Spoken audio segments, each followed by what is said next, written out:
We believe that our Constitution guarantees freedom of religion, and as such, it guarantees the right to have houses of worship. The particular site is consistent. The use as a community center with a prayer room in it is consistent with the existing zoning laws, and as of right, it has a right to be built there. Obviously, because of Ground Zero, because of the events of September 11th, 2001, we are coming up on the 9th anniversary next month. It has caused some, shall I say, friction in the community, for lack of a better word. It has caused some people some amount of discomfort to have this mosque so close to Ground Zero. On that basis, I would think that the sponsors of the mosque should take into consideration the animosity that's been created, the turmoil that's been created, and want to perhaps meet with people and try and assuage their fears, assuage their feelings, and compromise in terms of being able to maybe find a location that's more suitable to some of the dissenters. Would you take part in conversations for a compromise? With the freedom, let me finish the answer to the first question before you ask the second.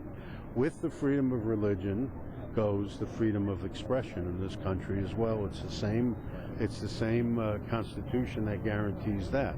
So people have a right to express themselves, and I think if you take a religious institution which is generally designed to provide for peace and tranquility, and the sponsors say to actually bring in the surrounding community and use the facility as such, you would think that they would want to bring in the people, the rational dissenters, and try and reach some kind of a compromise.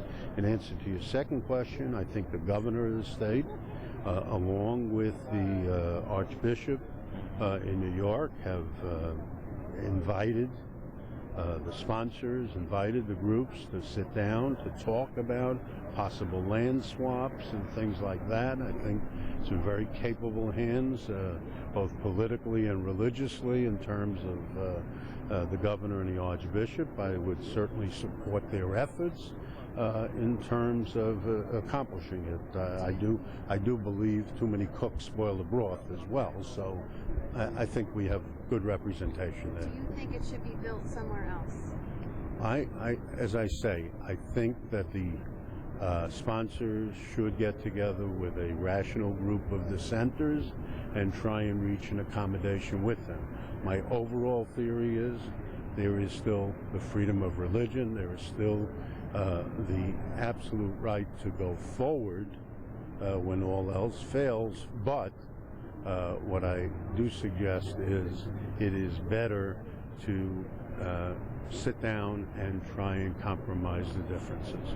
Mr. Speaker, can you understand the feeling on the part of family members? We've spoken to some who live here who have family members at the World Trade Centers, that they really feel that this is something that it brings tears to their eyes and pain to their heart.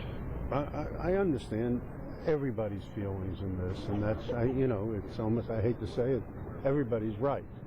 On the one hand, I have a right to build. On the other hand, I have a right to grieve, and I have a right to look at symbols and things of that nature and say, don't do it here.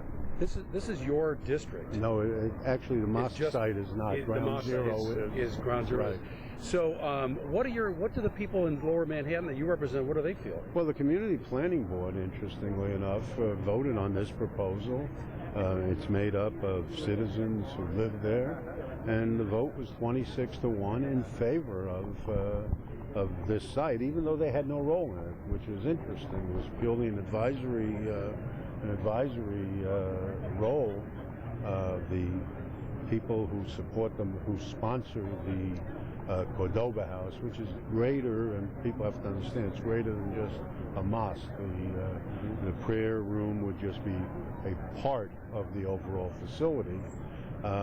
But they made the presentation anyway to the Community Planning Board, and the vote was 26-1 in favor of it. So if they are representative of the people in the community, they have been supportive in that community. Thank you.